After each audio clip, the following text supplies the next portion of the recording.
नमस्कार। तो चलिए स्टार्ट करते हैं।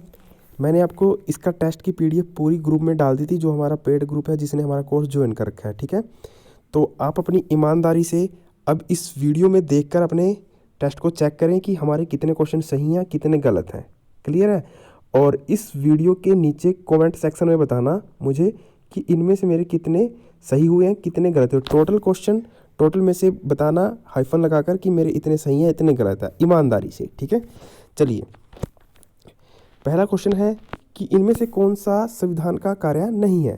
तो हमें बताना है कि इनमें से कौन सा संविधान का कार्य नहीं है। यह नागरिकों के अधिकारों की गारंटी देता है।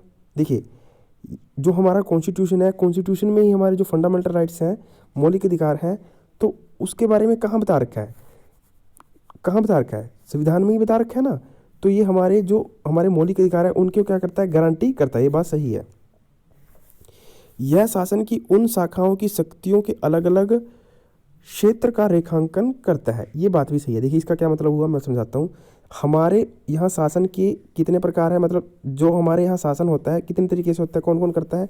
एक होता है कार्यपालिका, एक होती है विधायिका और एक होती है न्यायपालिका। ठीक है, तीनों के बारे में संविधान में अलग अलग अनुच्छेदों में लिखा हुआ है। ठीक है, तीनों का विषय क्षेत्र अलग अलग है, कोई किसी के विषय क्षेत्र में इंटरफेयर नहीं करता। ठीक है, ये आपको पता है। और ये तीनों के बारे में बता कहाँ रखा है? संविधान में ही बता रखा है। विधायिका के क्या काम होंगे, न्यायपालिका कैसे बनेगी, कार्यपालिका के क्या काम होंगे, वो कैसे बनेगी, कैसे चुनी जाएगी, ये बता कहाँ रखा है? संविधान में ही बता रखा है। तो ये संविधान का ही कार्य हुआ। तो ये कथन क्या हो जाएगा? सही हो जाएगा। यह सुनिश्चित करता है कि सत्ता में अच्छे लोग आए। अच्छा, अब ये हमें क्या बताना है कि इनमें से कौन सा संविधान का कार्य नहीं है। तो ये गलत बात है। क्यों? क्योंकि कोई भी कॉन्स्टिट्यूशन ये डिसाइड नहीं कर सकता कि सत्ता में अच्छे लोग आए, क्योंकि सत्ता में जो लोग आते हैं वो कहाँ से आते हैं? वो तो चुन कर आते हैं ना, उनको तो जनता ने चुना होता है। आप देखिए, चाहे संसद लगा लीजिए, चाहे लोकसभा, चाहे राज्यसभा, चाहे राज्यों की विधानसभा लगा लीजिए, उसमें आपको ना 50% लोग ऐसे मिलेंगे जिनके ऊपर मर्डर का केस, रेप का केस, ठीक है, चोरी का केस, कितने क्रिमिनल केस होते हैं उनके ऊपर, फिर भी वो एमपी एमएलए बन जाते हैं। ठीक है, पर कभी संविधान तो ये डिसाइड नहीं करेगा ना कि उसमें अच्छे लोग चुन कर आए, क्योंकि इलेक्शन लड़ने का अधिकार तो सबका है। जिसके पास जिसको जेल ना हो रखी हो कम से कम 2 साल तक की, वो इलेक्शन लड़ सकता है। ये तो बात आपको पता ही होगा, है ना। तो ये ऑप्शन क्या हो जाएगा? गलत हो जाएगा। ये संविधान का कार्य नहीं है। यह कुछ साझे मूल्यों की व्यक्ति करता है, बिल्कुल सही है। तो कौन सा संविधान का कार्य नहीं है? तो ऑप्शन सी आपका आंसर हो जाएगा। तो जिसका भी सी होगा वो आपका राइट आंसर होगा। आप मिला लेना अपना। ठीक है, तो पहले का आंसर हो गया सी ऑप्शन।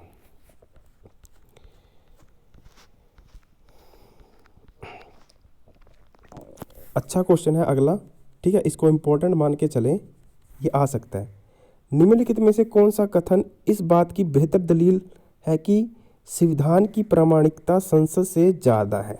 ठीक है, हमें ये 4 कथन दे रखे हैं, हमें चारों में से बताना है कि किस कथन में ज़्यादा वजन आपको दिखाई देता है, जो ये बताता है कि संविधान की प्रामाणिकता संसद से ज़्यादा है। यानी संविधान सुप्रीम है कहाँ से? संसद से। देखिए, भारत में अगर हम बात करें, कॉन्स्टिट्यूशन हमारा सुप्रीम माना जाता है। ठीक है, और जबकि ब्रिटेन में बात करें, ब्रिटेन में संसद को सुप्रीम माना जाता है। दोनों में फ़र्क है, दोनों में पता होना चाहिए आपको। पहला कथन कहता है कि संसद के अस्तित्व में आने से पहले संविधान बनाया जा चुका था। देखिए, ये बात सही है, बिल्कुल। इस बात में कोई भी डाउट नहीं होना चाहिए, क्योंकि जो संसद थी उसके अस्तित्व में आने से पहले ही हमारा कॉन्स्टिट्यूशन बनाया जा चुका था। ठीक है, 24 नवंबर 1949 को बनकर पूरा तैयार हो चुका था। ठीक है, और यहाँ संसद का मतलब ये मत समझिए कि एक बिल्डिंग। ठीक है, संसद का मतलब ये है, क्योंकि आपको पता है ना संसद किससे मिलकर बनती है? प्रेसिडेंट से, राष्ट्रपति, लोकसभा और राज्यसभा। इन तीनों को मिलाकर क्या बनती है? हमारी संसद बनती है। ये आपको बात पता है। अब देखिए, 1951 में पहले आम चुनाव हुए, जिसमें लोकसभा के चुनाव हुए, फिर राज्यों की विधानसभाओं में चुनाव हुए साथ के साथ लोकसभा के साथ, फिर राज्यसभा के लिए चुनाव हुए जब विधानसभाएं चुन ली गई। अब जब विधानसभाएं चुन ली गई, राज्यसभा चुन ली गई, ठीक है, लोकसभा चुन ली गई, उसके बाद राष्ट्रपति का चुनाव हुआ 1951-52 में। ठीक है, तो यानी संविधान तो इनसे पहले बन चुका था, इनके चुनाव होने से पहले, है ना। संविधान तो इनके पहले से बन चुका था और आपको पता है कि इन राष्ट्रपति, लोकसभा, राज्यसभा इनको मिलाकर बनती है संसद। तो यहाँ संसद को आप बिल्डिंग के तौर पे मत ना देखें, इसमें देखें इसके घटक क्या क्या हैं, किस किस को मिलाकर संसद बनती है, ठीक है। तो ये बात बिल्कुल सही है, पहला कथन सही है, पर हमें बताना है कि कौन सा बेहतर दलील है या किस बात में, किस कथन में ज़्यादा वजन आपको दिखाई देता है। इस बात में कोई दिक्कत नहीं, ये बात सही है। संविधान के निर्माता संसद के सदस्यों से कहीं ज़्यादा बड़े नहीं थे। देखिए, पढ़ने से ही पता लग रहा है कि ये गलत है। कभी भी इस तरह है तो आप कंपेयर नहीं कर सकते ना कि वो बड़ा है, वो ज़्यादा ज्ञानी है या ज़्यादा कम है, ठीक है। इस तरह तो हमेशा आंख बंद करके उसको गलत कर दिया करें, ठीक है। ये तो कभी भी नहीं हो सकता। क्लियर है।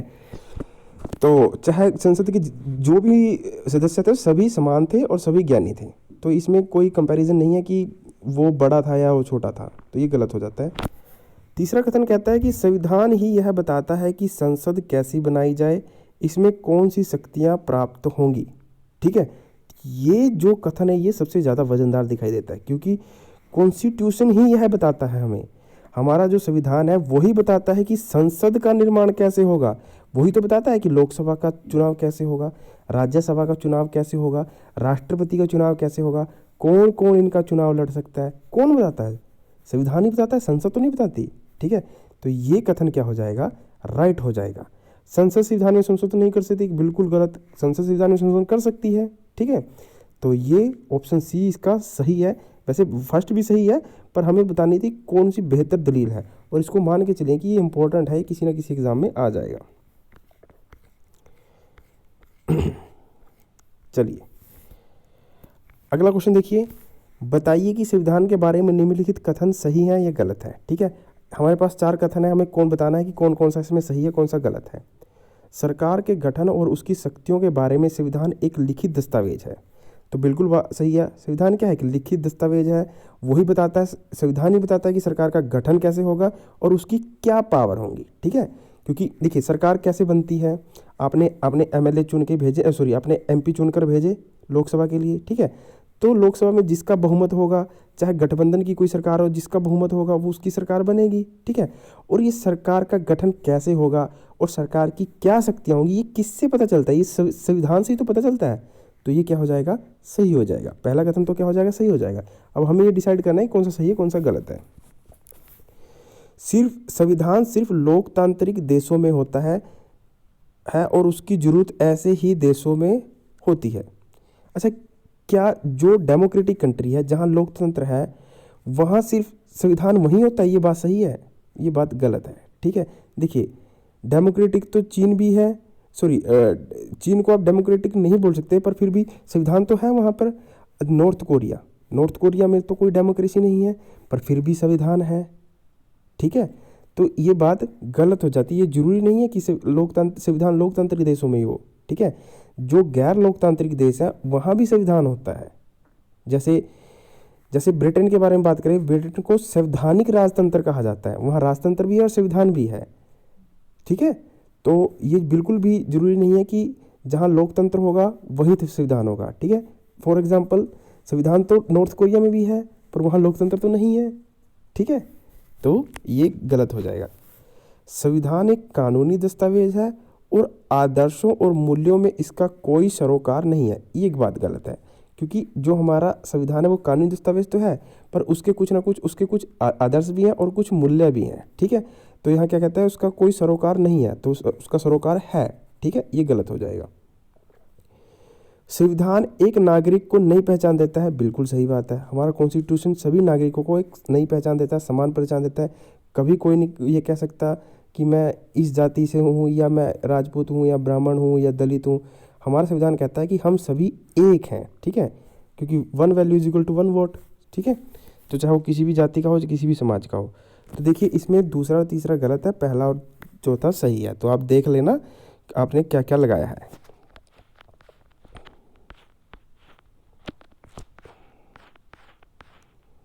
ये हो गया। चलिए ये भी इम्पोर्टेंट क्वेश्चन है, मान के चलें कि इस टाइप के आ सकते हैं। निम्नलिखित में से कौन मौलिक अधिकारों का सबसे सटीक वर्णन है? हमें मौलिक अधिकार की परिभाषा बतानी है कि कौन सा सही है। किसी व्यक्ति को प्राप्त समस्त अधिकार क्या मौलिक अधिकार का मतलब ये होता है कि किसी व्यक्ति को प्राप्त सभी अधिकार? क्या आपको किसी का मर्डर करना या फिर कोई चोरी करने या गलत काम करने का अधिकार प्राप्त है? तो ये गलत है, ठीक है। तो ये तो गलत हो जाता है, क्योंकि जहाँ पे भी समस्त अधिकार आ जाए तो समझिए कुछ थोड़ा एकदम आपको केयरफुली हो जाना है कि कुछ ना कुछ गड़बड़ हो सकती है, ठीक है। तो ये बिल्कुल ही गलत है, क्योंकि किसी व्यक्ति को अगर सभी अधिकार प्राप्त हो जाएंगे तो फिर कैसे चलेगा, ठीक है। कानून द्वारा नागरिक, यहाँ आप एक वर्ड याद रखना, नागरिक और व्यक्ति में फ़र्क होता है, ठीक है। नागरिक किसी देश के सदस्य होते हैं, व्यक्ति में सभी आ जाते हैं, चाहे वो नागरिक है या नहीं है, को प्रदत्त समस्त अधिकार। तो देखिए, कानून के द्वारा कानून के द्वारा प्रदान नागरिक को समस्त अधिकार, ये भी इसकी सही व्याख्या नहीं है। संविधान, देखिए मान लीजिए, अब दूसरे का देखिए रीजन ये भी हो सकता है कि मान लीजिए कानून के द्वारा कुछ नागरिकों को अधिकार दे दिए गए, ठीक है, बट वो सेफ नहीं है, मतलब कानून बनाकर उनको कभी भी छीना जा सके, तो वो मौलिक अधिकारों का सही वर्णन नहीं हुआ, ठीक है।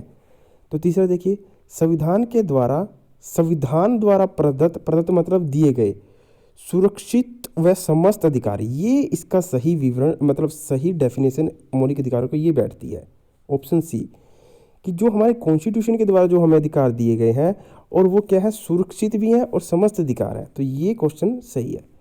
संविधान द्वारा प्रदत्त वे अधिकार जिन पर कभी प्रतिबंध नहीं लगाया जा सकता, ये गलत है, क्योंकि मौलिक अधिकारों पर प्रतिबंध लगाया जा सकता है। आपने पढ़ा है इमरजेंसी के समय, आपातकाल के समय, ठीक है।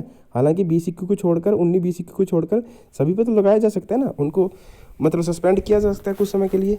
तो according to option C, option इसका सही होगा, और मान के चलें कि ये क्वेश्चन बन सकता है।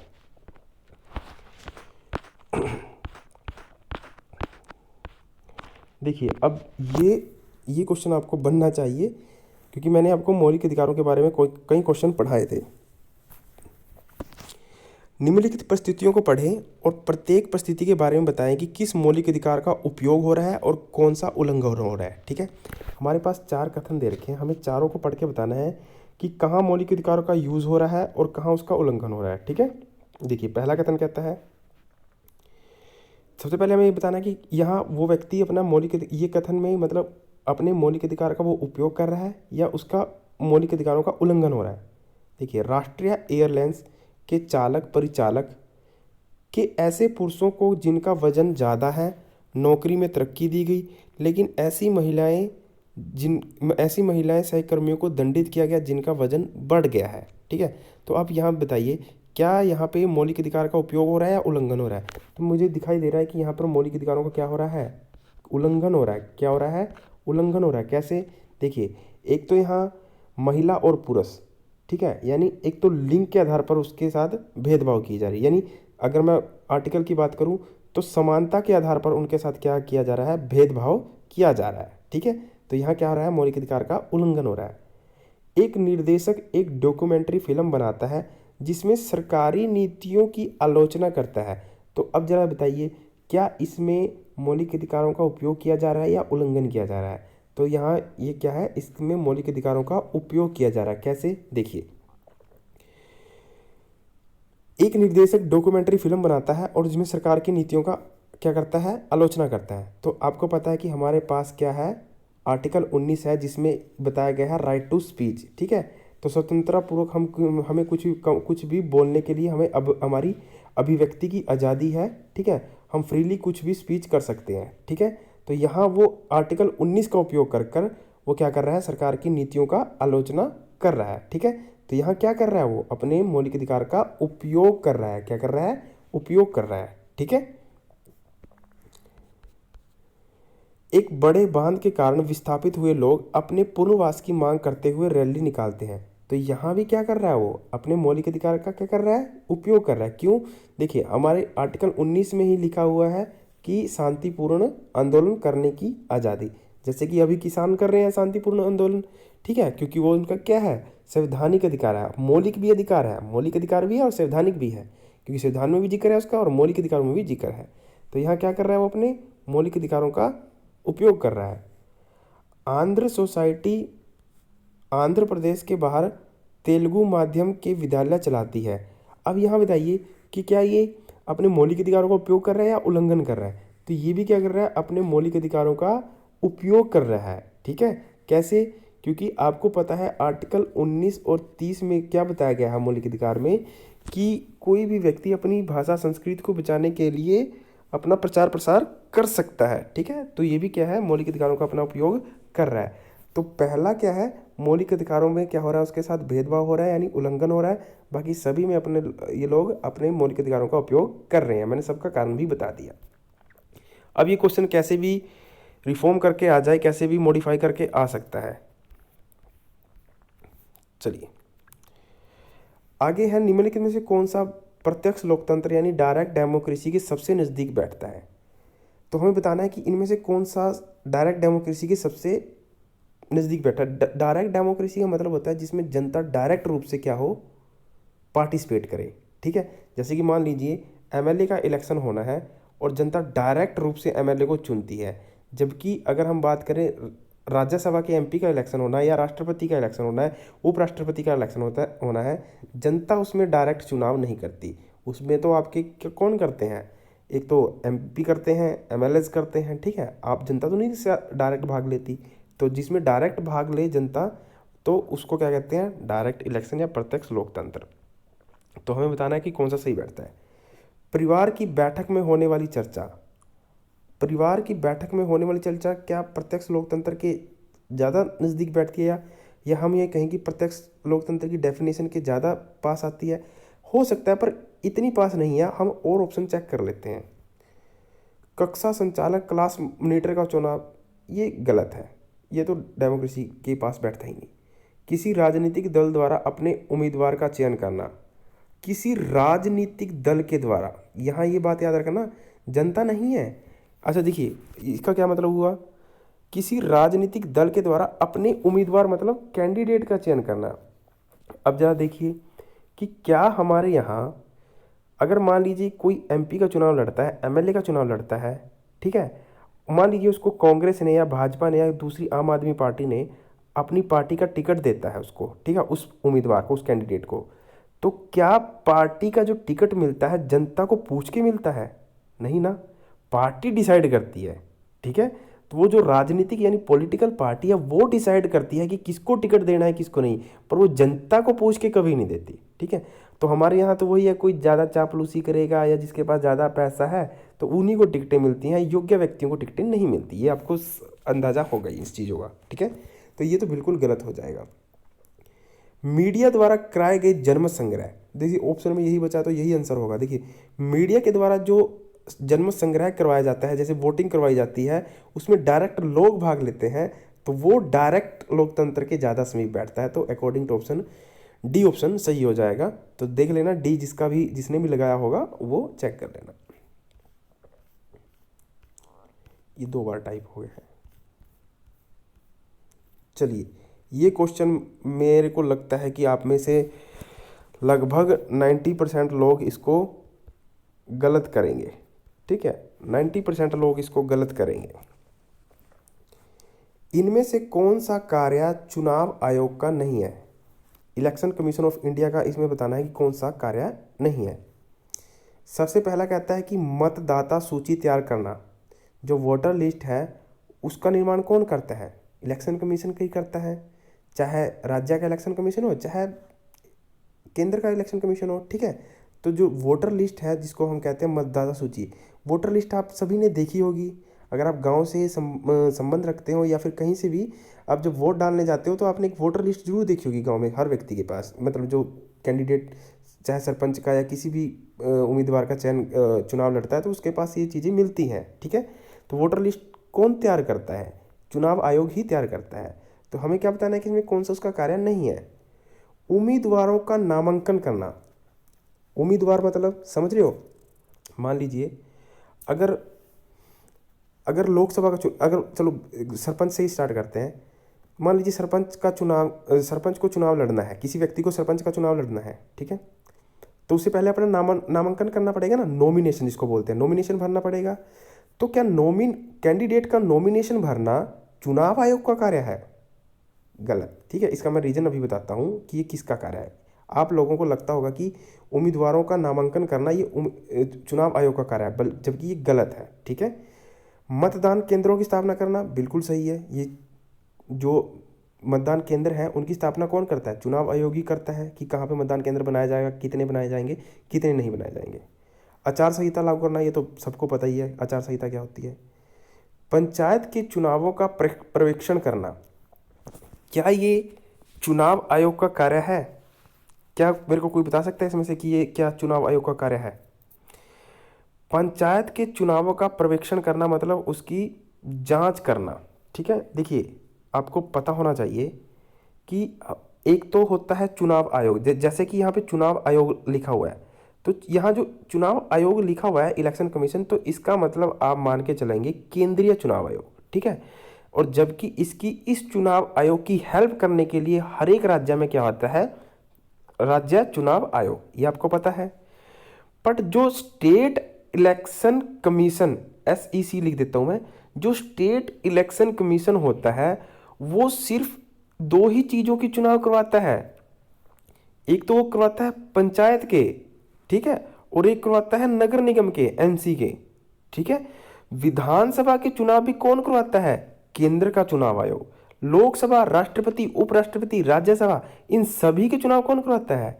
केंद्र का चुनाव आयोग। जबकि जो स्टेट इलेक्शन कमीशन होता है वो सिर्फ MC के चुनाव करवाता है और पंचायतों के चुनाव करवाता है।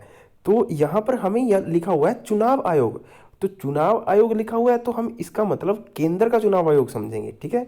तो ये अकॉर्डिंग टू ऑप्शन ये गलत हो जाता है, ये चुनाव आयोग का कार्य नहीं है।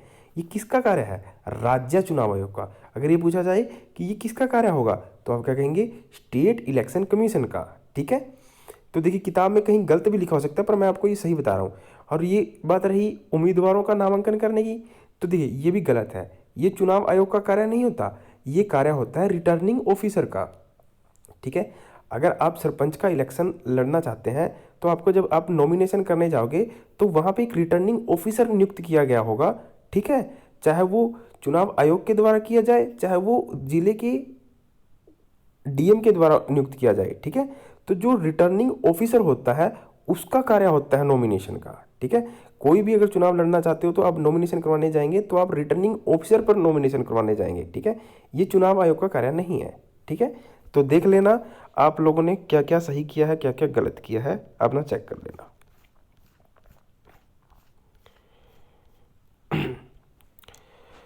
ये भी अच्छा क्वेश्चन है, इंपॉर्टेंट है, मान के चले।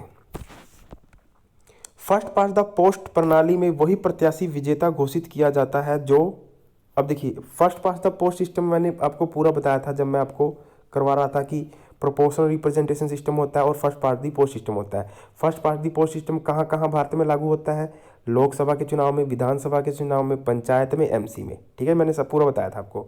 अब देखिए इसका सही जो डेफिनेशन है वो क्या बैठती है? सर्वाधिक संख्या में मत अर्जित करना। क्या सबसे ज़्यादा मत अर्जित करना, सबसे ज़्यादा वोट अर्जित करना, क्या यही first past the post system का सही मतलब है? ये थोड़ा थोड़ा उसके साथ मेल खाता है पर ये सही मतलब नहीं है, ठीक है, क्योंकि हमें और ऑप्शन पढ़ लेने चाहिए। देश में सर्वाधिक मत प्राप्त करने वाले दल का सदस्य हो, ये तो बात गलत है, ठीक है। देश में सर्वाधिक मत प्राप्त करने वाले दल का सदस्य, ये तो कोई मतलब ही नहीं बैठा। चुनाव क्षेत्र में अन्य उम्मीदवारों से ज़्यादा मत हासिल करना, ये सबसे बेस्ट इसका एक्सप्लेनेशन बैठता है first past the post system में। देखिए यहाँ पे क्या था? सर्वाधिक मत अर्जित करना। सर्वाधिक मत अर्जित करना कोई सिस्टम नहीं है। जितने लोग उसमें लड़ रहे हैं चुनाव में, जितने लोग पार्टिसिपेट कर रहे हैं, मान लीजिए 10 पार्टिसिपेट कर रहे हैं, उन 10 में से जिसके पास सबसे ज़्यादा हो गए बस वही क्या चुना जाएगा, वही मतलब वही इलेक्टेड माना जाएगा वहाँ से, ठीक है। इलेक्टेड वहीं से, चाहे वो MP इलेक्टेड हो, चाहे MLA इलेक्टेड हो, चाहे सरपंच इलेक्टेड हो। मान लीजिए किसी गांव में 500 वोट हैं, ठीक है, और सरपंच के इलेक्शन के लिए वहाँ मान लीजिए 50 कैंडिडेट खड़े हो गए, ठीक है, और एक कैंडिडेट को मिल गए 70 वोट और बाकी के जो 430 वोट बचे वो 49 कैंडिडेट में इस तरह बट गए कि किसी को भी 70 से ज़्यादा नहीं मिले, ठीक है। तो जो 70, जिसको 70 मिले हैं ना, तो वो क्या माना जाएगा? यानी first past the post system.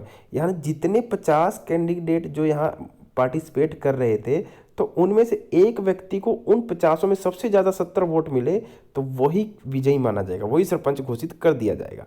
यही कहलाता है first past the post system. तो सी ऑप्शन इसका सही हो जाएगा। और 50% तो किस में होता है? प्रोपोर्शनल रिप्रेजेंटेशन में, ठीक है।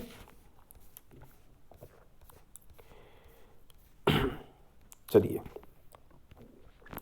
संसदीय कार्यपालिका यानी पार्लियामेंट्री, इसको क्या बोलेंगे आप? एग्जीक्यूटिव, ठीक है, का अर्थ बताना है कि क्या है।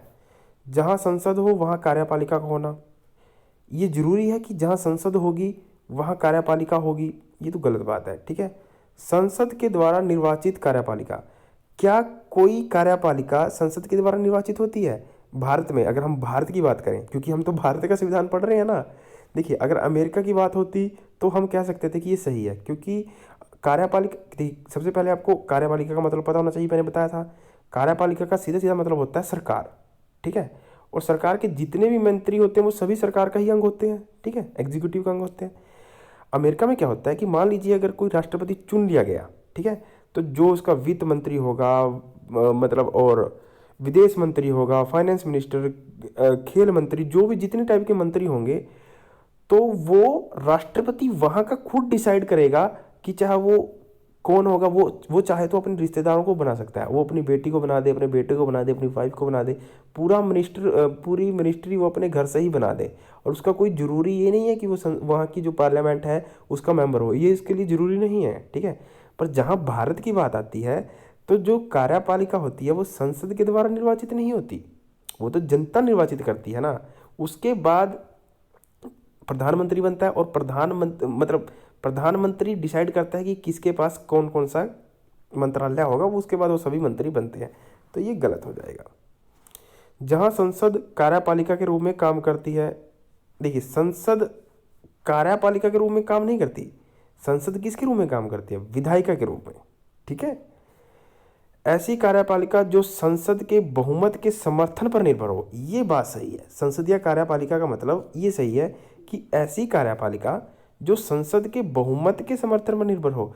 तो कार्यपालिका का मतलब सरकार। तो सरकार कब तक बनी रहती है संसद के अंदर? जब तक उसको क्या मिले, वहाँ संसद में क्या हो, उसका मेजोरिटी हो। जब तक उसकी मेजोरिटी होगी तब तक सरकार बनी रहेगी, ठीक है। तो ये ऑप्शन सही हो जाएगा, डी ऑप्शन देख लेना। ये भी इम्पोर्टेंट क्वेश्चन है, तो देखते हैं कितने सही होते हैं। चलिए, अब देखिए यहाँ पर क्या है, कुछ सेवाएं दे रखी हैं, आपने इनके बारे में पढ़ा भी होगा, और आपकी भी चॉइस होगी कि हम इस सेवा में जाएं कभी ना कभी। सबसे उनके मिलान करने हैं। भारतीय विदेश सेवा, ठीक है, जिसको क्या बोलते हैं? IFS, इंडियन फॉरेन सर्विसेज, ठीक है। तो ये कहाँ काम करती है? भारत के लिए कहाँ करती है? विदेशों में। आपने देखा होगा ब्रांड एम्बेसडर बनाए जाते हैं, ठीक है, राजनायक बनाए जाते हैं, कमिश्नर नियुक्त किए जाते हैं। आपने देखा होगा कि इस बंदे को वहाँ का कमिश्नर नियुक्त किया गया, वहाँ का ब्रांड एम्बेसडर बनाया, ब्रांड एम्बेसडर नहीं, एम्बेसडर बनाया गया, यानी राजदूत नियुक्त किया गया, ठीक है। वो कौन होते हैं? वो IFS अधिकारी तो होते हैं, और कौन होते हैं, ठीक है। उसके बाद है प्रादेशिक लोक सेवा आयोग, ठीक है, जिसको क्या बोलते हैं? स्टेट सिविल सर्विसेज, ठीक है। जैसे अगर हरियाणा की बात करें, HCS। तो जो HCS में जो सेलेक्ट होगा, जो HCS के माध्यम से जो अधिकारी चुने जाएंगे, वो अपनी सर्विस कहाँ देंगे? वो अपने प्रदेश में ही देंगे ना। अगर यूपी के लोक सेवा आयोग का कोई व्यक्ति चुना जाता है, तो वो सर्विस कहाँ प्रोवाइड करेगा? उत्तर प्रदेश में। हरियाणा में कोई चुना गया तो वो सर्विस कहाँ प्रोवाइड करेगा? हरियाणा में करेगा ना, सीधी सी बात है। तो इसका सही आंसर क्या होगा कि जिस प्रदेश में भेजा जाए उसमें काम करने पर भेजा सकता है केंद्रीय सरकार के, जिसमें ये इसका सही होगा ये वाला, जिसमें बहाली हो। जिसमें बहाली मतलब जहाँ पे उसकी रिक्वायरमेंट होगी, जहाँ पे उसको रिक्वायरमेंट की जाएगी, जहाँ पर उसको सेलेक्ट किया जाएगा एग्ज़ाम के जरिए, उसी प्रदेश में वो काम करेगा, ठीक है। उसके बाद है अखिल भारतीय सेवाएं, ठीक है, जिसको बोलते हैं ऑल इंडिया सर्विसेज, ठीक है। तो जो ऑल इंडिया सर्विसेज होती है वो कहाँ होती हैं? जिसमें IAS होते हैं, IPS होते हैं, ये क्या होते हैं? All India services. जिस प्रदेश में भेजा जाए उसमें काम करती हैं, और इसमें नियुक्ति पर केंद्र में भी भेजा जा सकता है। प्रतिनियुक्ति का मतलब होता है डेपुटेशन पे, ठीक है। तो जो IAS IPS होते हैं, ज़रूरी नहीं है कि वो, अगर मान लीजिए हरियाणा से कोई IAS बनता है तो हरियाणा में ही काम करेगा। तो केंद्र सरकार उसको जहाँ भेजेगी, उत्तर प्रदेश, बिहार, जहाँ भी भेजेगी वहाँ उसको जाना पड़ेगा। और जब केंद्र सरकार कहेगी कि उसको यहाँ पे, इसको यहाँ ट्रांसफ़र करना है, इसको यहाँ ट्रांसफ़र करना है, तो डेपुटेशन पे वो उसको सेंटर में भी बुला सकती है। तो इसका क्या हो जाएगा, ये हो जाएगा, तीसरे का तीसरा मिलान कर लेना। और केंद्रीय सेवाएं जो केंद्र में काम करती हैं, ठीक है, सीबीआई, आईबी, ये सारी, ठीक है, तो ईडी वगैरह ये सारी क्या है, केंद्रीय सेवाएं हैं। तो ये और बचता भी यही है, तो इसका इसके साथ मिलान हो जाएगा। तो देख लेना किसका किसके साथ आप लोगों ने मिलान किया है। ये क्वेश्चन आई थिंक आईआरबी के अंदर आया था, ठीक है। प्रधानमंत्री की नियुक्ति में राष्ट्रपति क्या करता है, ठीक है। देखिए, प्रधानमंत्री की नियुक्ति करने में राष्ट्रपति का क्या रोल है, क्योंकि अपॉइंट तो वही करेगा ना। लोकसभा के सबसे बड़े दल के नेता को चुनता है। क्या राष्ट्रपति लोकसभा के सबसे बड़े दल के नेता को चुनता है, सबसे बड़े दल के नेता को, ठीक है। देखिए, इस स्टेटमेंट को ज़्यादा ध्यान से पढ़ना, यहाँ आप मिस्टेक करोगे, 101% करोगे, ठीक है। ये सॉरी, ये गलत है, ठीक है। क्यों गलत है, लोकसभा के सबसे बड़े दल के नेता को चुनता है। यहां ये होना चाहिए कि लोकसभा में जिसके पास सबसे ज्यादा बहुमत हो उसके नेता को चुनता, तब तो हम कह सकते थे कि हाँ, राष्ट्रपति प्रधानमंत्री की नियुक्ति कर रहा है, ठीक है। तो यहां सबसे बड़े दल के नेता को चुनना ये गलत है, ठीक है, ये गलत है। अगला देखिए, लोकसभा में बहुमत अर्जित करने वाले, लोकसभा में जिसके पास बहुमत हो या गठबंधन दलों में सबसे बड़े नेता, दलों के नेता को चुनता है, ये भी गलत है। मान लीजिए किसी पार्टी का लोकसभा में बहुमत आ जाए और उसमें इसमें ये साथ में ये भी लिखता है कि जो अलायंस वाली पार्टियां हैं, मतलब जो गठबंधन दल हैं, उनके सबसे बड़े नेता को चुनना, क्या ये मतलब क्या ऐसे प्रधानमंत्री का चुनाव होता है, नहीं, ये भी गलत है। राज्यसभा में तो बात ही नहीं, क्योंकि लोकसभा से चुना जाना है प्रधानमंत्री, तो क्योंकि लोकसभा डायरेक्ट चुनी होती है। गठबंधन या उस दल के नेता को चुनता है जिसे लोकसभा के बहुमत का समर्थन प्राप्त हो, ये सही बैठती है व्याख्या, ठीक है।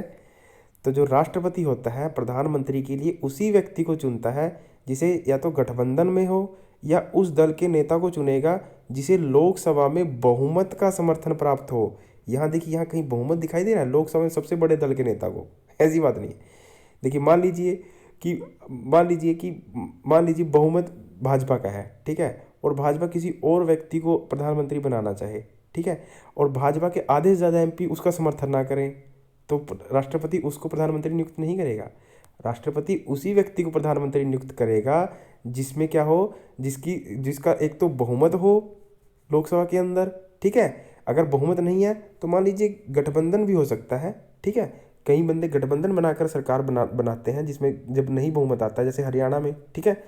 तो लोकसभा के बहुमत का उसमें उसको क्या हो, उसका समर्थन प्राप्त हो, क्योंकि आपको पता है ना, जब नई सरकार बनती है तो विश्वास प्रस्ताव भी तो पेश करना होता है, क्योंकि देखना होता है ना कि इसमें सरकार में विश्वास है नहीं है, मतलब एक फॉर्मेलिटी होती है, विश्वास प्रस्ताव पास करके प्रूव करना होता है कि सरकार में विश्वास है या नहीं है, ठीक है।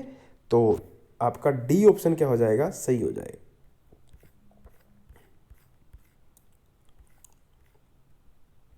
ये भी क्वेश्चन सही है। न्यायपालिका की स्वतंत्रता के बारे में बताना है, कौन से तरीके से है और कौन सा इसमें बेमेल बैठता है, ठीक है। हमें बताना है कि कब कह सकते हैं कि न्यायपालिका इंडिपेंडेंट है। सर्वोच्च न्यायालय, या सर्वोच्च न्यायालय मतलब सुप्रीम कोर्ट के अन्य न्यायाधीश कि एक चीफ जस्टिस होता है, बाकी अदर जस्टिस होते हैं, की नियुक्ति सर्वोच्च न्यायालय के मुख्य न्यायाधीश की सलाह से की जाती है। बिल्कुल सही बात है, क्योंकि जो अदर जस्टिस होते हैं, अन्य जज होते हैं, उनकी नियुक्ति किसकी सलाह से की जाती है, सुप्रीम कोर्ट के चीफ जस्टिस ऑफ इंडिया की सलाह से की जाती है, ठीक है। न्यायाधीशों को अमूमन, यहाँ वर्ड पे फोकस मारना, अमूमन अवकाश प्राप्ति की आयु से पहले नहीं हटाया जा सकता। अवकाश मतलब जब तक उसकी रिटायरमेंट की उम्र ना हो जाए उससे पहले नहीं हटाया जा सकता। इसका मतलब ये नहीं है कि उसके कार्यकाल से पहले उसको हटाया नहीं जा सकता। हटाया जा सकता है कब, जब वो संविधान का कदाचार करे, यानी उसका उल्लंघन करे। पर यहाँ ये बात लिखी हुई है अमूमन, तो हम इसको क्या कहेंगे, अमूमन का मतलब प्राय, ठीक है। तो ये क्या हो जाएगा, सही हो जाएगा, ठीक है। उच्च न्यायालय के न्यायाधीशों का तबादला दूसरे उच्च न्यायालयों में नहीं किया जा सकता, ये बात गलत है। क्यों, क्योंकि जो हाई कोर्ट के जज होते हैं उनका ट्रांसफ़र दूसरे हाई कोर्ट में किया जा सकता है, और वो कौन करते हैं? सुप्रीम कोर्ट के जज ही करते हैं। ठीक है। न्यायाधीशों की नियुक्ति में संसद की दखल नहीं है, बिल्कुल सही है। न्यायाधीशों की नियुक्ति कौन करता है? राष्ट्रपति करता है। राष्ट्रपति संसद का सदस्य तो है, पर मतलब उस बेस पर इसको देखिए, इस तरीके से समझिए, क्योंकि राष्ट्रपति उसी व्यक्ति को चीफ जस्टिस ऑफ इंडिया नियुक्त करेगा जो सीनियोरिटी में सबसे बड़ा हो। जैसे मान लीजिए अभी हमारे एसएस बोपड़े हैं, ठीक है। जब एसएस बोपड़े रिटायर होंगे ना, तो उस सुप्रीम कोर्ट के अंदर जो अदर जज हैं चीफ जस्टिस से अलावा, उनमें कोई ना कोई सीनियोरिटी में जज जरूर होगा। और यहाँ सीनियोरिटी का मतलब ये नहीं होता जिसको हम बोलते हैं वरिष्ठतम जज, ठीक है, वरिष्ठतम जज। तो यहाँ सीनियोरिटी का मतलब ये नहीं है कि जिसकी उम्र सबसे ज़्यादा है, नहीं, जिसका कार्यकाल देखा जाएगा कि सुप्रीम कोर्ट में किसका कार्यकाल सबसे ज़्यादा समय तक का है, ठीक है, उसी व्यक्ति को फिर देखिए। अब जैसे मान लीजिए एसएस बोबड़े जब रिटायर होगा ना, तो वो क्या करेंगे कि सुप्रीम कोर्ट के जो अदर जज हैं उसमें देखेगा कि किस जज का कार्यकाल सबसे ज़्यादा है, यानी कौन सा। यहाँ सीनियोरिटी का मतलब उसके टाइम पीरियड से है, ना कि उसकी एज से। मान लीजिए कोई दो जज आ जाएं जिनका कार्यकाल सेम हो, मान लीजिए दोनों ने सेम डे पे सुप्रीम कोर्ट के जज के रूप में ज्वाइन किया हो, तब उनका क्या चेक करेंगे? फिर हम उनका चेक करेंगे हाई कोर्ट में किसका सबसे कार्यकाल ज़्यादा है। तो जिसका हाई कोर्ट में कार्यकाल सबसे ज़्यादा होगा वही अगला क्या बनेगा? Chief justice of India. तो वो क्या करेगा, देखिए कैसे होता है इसका चुनाव। जो चीफ जस्टिस ऑफ इंडिया है जो रिटायर होने वाला है, वो सीनियर जज का नाम नॉमिनेट करेगा, किसको? सरकार के विधि मंत्री को, ठीक है। विधि मंत्री फिर जाएगा किसके पास? प्रधानमंत्री के पास। प्रधानमंत्री को कहेगा ये नॉमिनेट किया है चीफ जस्टिस ऑफ इंडिया ने नाम, ठीक है। और फिर प्रधानमंत्री किसको कहेगा? राष्ट्रपति को, कि ये नाम नॉमिनेट किया है, आप इसको अपॉइंट करिए चीफ जस्टिस ऑफ इंडिया, ठीक है। हालांकि ऐसे सीनियोरिटी को लांग कर इंदिरा गांधी ने किया था, पर अगर ऐसे करते हैं तो फिर मतलब एक जो छवि होती है सुप्रीम कोर्ट की या सरकार की छवि होती है वो खराब हो जाती है, ठीक है। तो ये क्या हो जाएगा? न्यायाधीशों की नियुक्ति में संसद की दखल नहीं है, ये बिल्कुल सही बात है। तो ऑप्शन सी इसका आंसर हो जाएगा। आगे है, निम्नलिखित में कौन सा प्रांत के गठन का आधार होना चाहिए? प्रांत मतलब स्टेट के गठन का आधार होना चाहिए। तो अगर हम सामान्य तौर पर बात करें, भारत में जितने भी स्टेट बने हैं उनके जो गठन का आधार था वो लगभग क्या था? भाषा के आधार पर गठित किए गए थे। पर अगर हम बात करें कि अगर कोई स्टेट का गठन करना है तो उसका जो सबसे अच्छा बेस होना चाहिए वो क्या होना चाहिए? उसकी प्रशासनिक सुविधा, ठीक है। उसकी प्रशासनिक सुविधा के आधार पर किसी भी राज्य का गठन किया जाना चाहिए। तो डी ऑप्शन इसका सही हो जाएगा।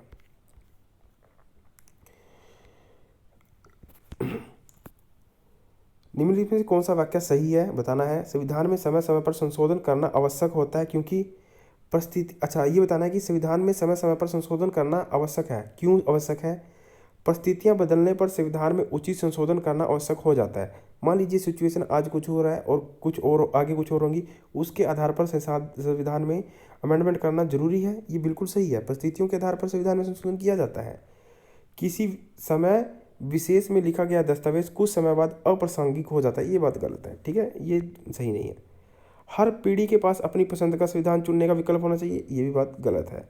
संविधान में मौजूदा सरकार का राजनीतिक दर्शन प्रतिबिंबित होना चाहिए, ये भी बात गलत है। तो ये सही लगता है, ऑप्शन ए इसका सही हो जाएगा।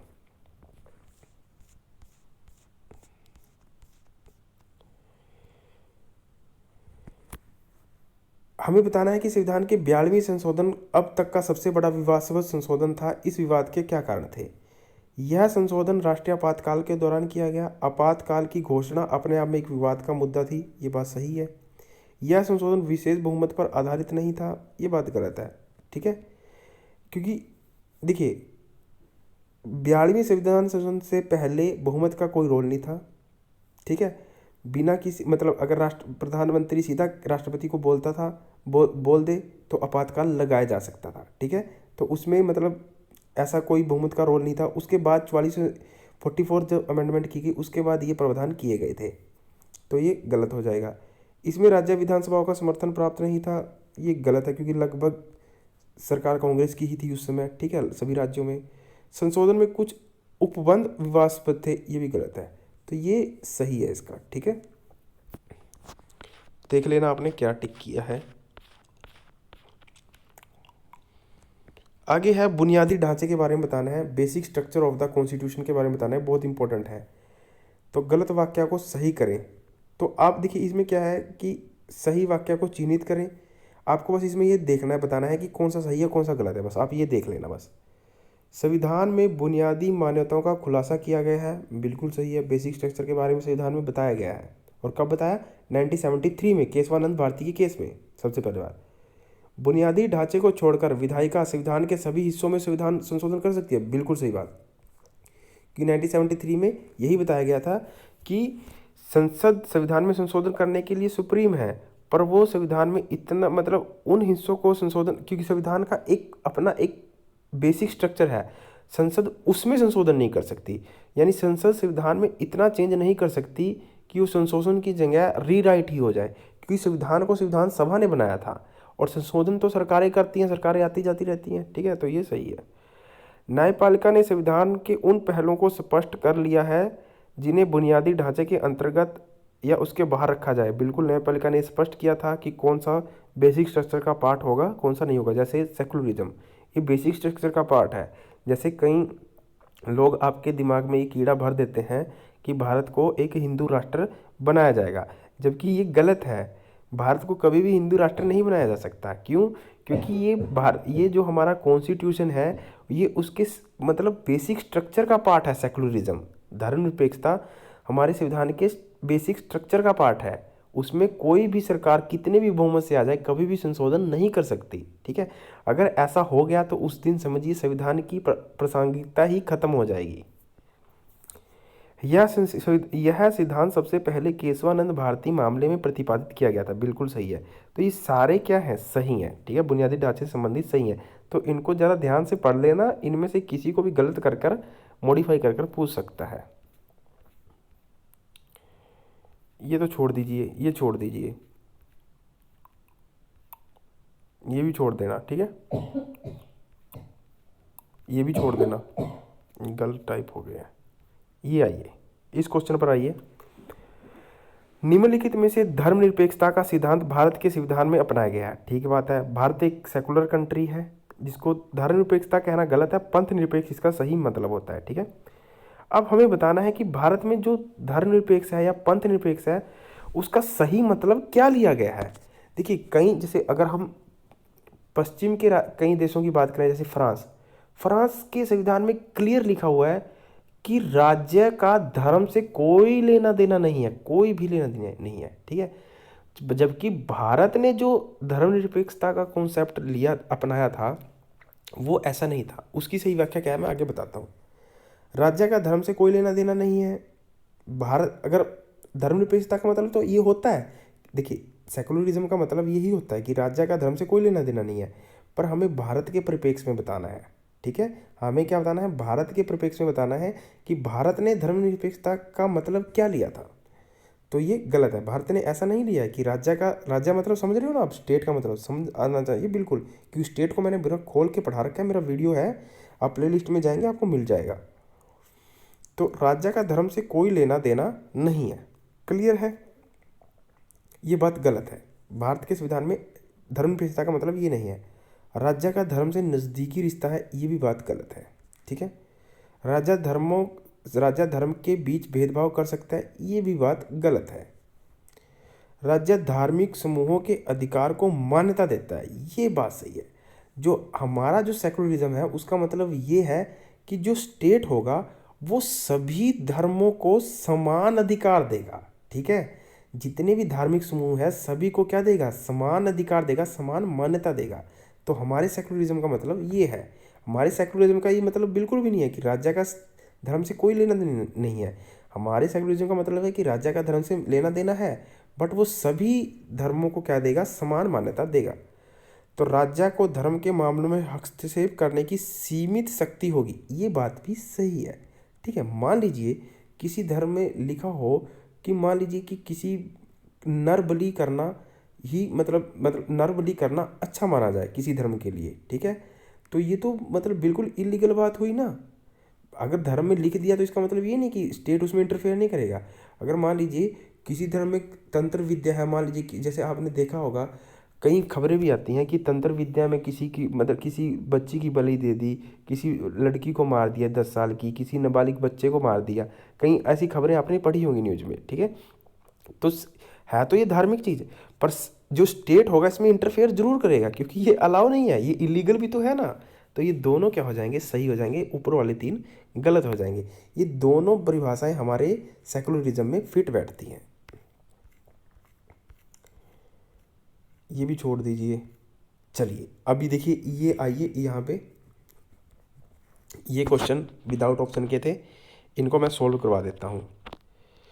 निवारक नज़रबंदी यानी प्रिवेंटिव डिटेंशन अधिकतम कितने महीने की हो सकती है? तो मैंने आपको बताया भी था कि जो प्रिवेंटिव डिटेंशन होती है वो अधिकतम कितने महीने की हो सकती है। तो इसका आंसर होगा 3 मंथ की, ठीक है। लोकसभा में कितनी सीटें अनुसूचित जाति मतलब SC, जनजाति मतलब ST के लिए आरक्षित है, मतलब रिजर्व है, ठीक है। तो आप याद रखेंगे, जो SC है उनके लिए कितनी सीटें रिजर्व है, 84, और जो ST हैं शेड्यूल्ड ट्राइब हैं तो उनके लिए कितनी है, 47। जबकि हरियाणा में तो शेड्यूल्ड ट्राइब है नहीं। हरियाणा में कितनी सीटें रिजर्व हैं आपको पता है ना, 2 सीटें रिजर्व है, एक तो अम्बाला की और एक सिरसा की, ठीक है। वहाँ से कौन कौन MP है याद कर लेना। तो अम्बाला से तो रतनलाल कटारिया हैं क्योंकि ये मेरा संसदीय क्षेत्र पड़ता है, और आपके सिरसा से सुनीता दुग्गल है, ठीक है, तो देख लेना। तीसरा है परिसीमन आयोग। देखिए एक्चुअली क्या होता है कि कौन सी सीट रिजर्व होगी या नहीं होगी, या कौन सी सीट किस जनजाति के लिए होगी या अनुसूचित जाति के लिए होगी, इसका डिसीजन कौन करता है, परिसीमन आयोग करता है, ठीक है। वही डिसाइड करता है कि कौन सी सीट रिजर्व होगी या नहीं होगी, ठीक है। तो यहाँ कहता है कि परिसीमन आयोग का गठन कौन करता है, तो जो परिसीमन आयोग का गठन करता है वो कौन करता है, राष्ट्रपति करता है। क्लियर है, तो राष्ट्रपति इसका क्या होगा, सही आंसर होगा। आगे है, किस संशोधन के द्वारा वोट की आयु 21 से 18 कर दी गई। तो आपको पता है कि पहले वोट डालने की आयु क्या थी, मिनिमम 21 वर्ष थी, उसके बाद 18 कर दी गई। तो आपको पता है किस संशोधन के द्वारा की गई थी, ये आपको पता होनी चाहिए, ठीक है। तो क्या था, 61 अमेंडमेंट के द्वारा।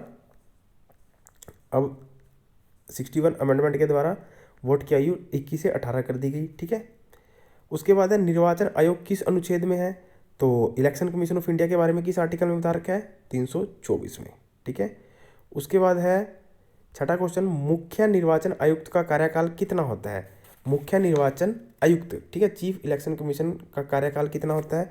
तो मैंने आपको बताया भी था, या तो क्या हो 6 वर्ष या फिर 65 वर्ष। इसका क्या मतलब हुआ कि या तो 6 वर्ष या 65 वर्ष, दोनों में से जो पहले हो जाए वही उसका कार्यकाल होगा। जैसे मान लीजिए कोई व्यक्ति है, उसको मान लीजिए A नाम का कोई व्यक्ति है, उसको मुख्य निर्वाचन आयुक्त बनाया गया, chief election commission of India नियुक्त किया गया, ठीक है।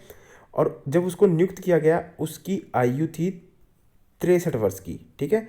तो वो कितने साल तक उस पद पे काम करेगा, सिर्फ 2 साल तक, क्योंकि 63 में 2 जोड़ेंगे तो क्या हो जाएगा, 65, ठीक है। और 65 के बाद वो फिर काम नहीं कर पाएगा, फिर तभी वो रिटायर हो जाएगा, ठीक है।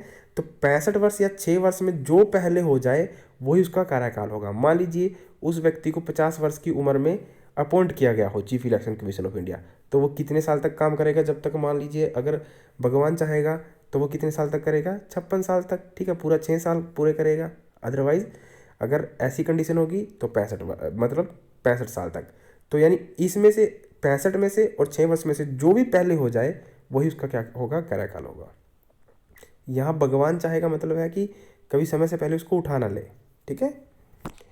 उसके बाद है, राष्ट्रपति को सलाह देने के लिए एक मंत्री परिषद होगी, ठीक है, जिसका प्रधान कौन होगा, प्रधानमंत्री होगा। यह प्रावधान किस अनुच्छेद में है, तो आपको पता है कि ये आर्टिकल 74 में बताया गया है कि राष्ट्रपति को सलाह देने के लिए एक मंत्री परिषद होगी, जिसका प्रधान कौन होगा, प्रधानमंत्री होगा, और वह राष्ट्रपति उसकी सलाह के अनुसार ही कार्य करेगा, ठीक है। ज़्यादा से ज़्यादा राष्ट्रपति उसको कितनी बार, एक बार, सिर्फ एक बार क्या करेगा, पुनः विचार करने के लिए वापस भेज सकता है प्रधानमंत्री के पास या मंत्री परिषद के पास कि आप इसमें एक बार पुनः विचार कर लीजिए।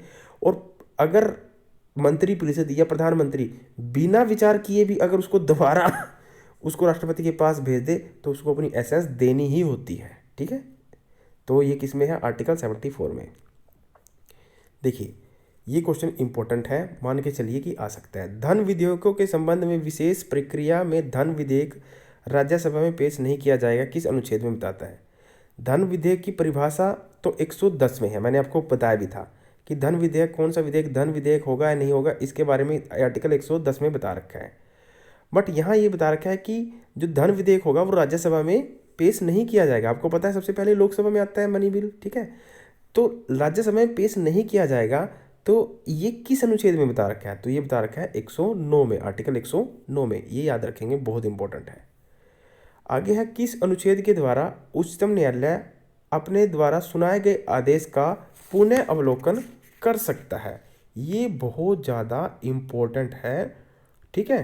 तो किस अनुच्छेद के द्वारा कर सकता है, मान लीजिए सुप्रीम कोर्ट ने अपना कोई डिसीजन दिया, ठीक है, और उसको बाद में लगे कि ये डिसीजन मेरे अब मेरे सामने जो अभी फैक्ट रखे हैं, तथ्य रखे हैं, जो एविडेंस रखते हैं, मेरे उस डिसीजन को चैलेंज करते हैं, ठीक है, तो वो अपने द्वारा सुनाए गए आदेशों का रिव्यू कर सकता है, ठीक है, क्या कर सकता है, पुनः अवलोकन कर सकता है।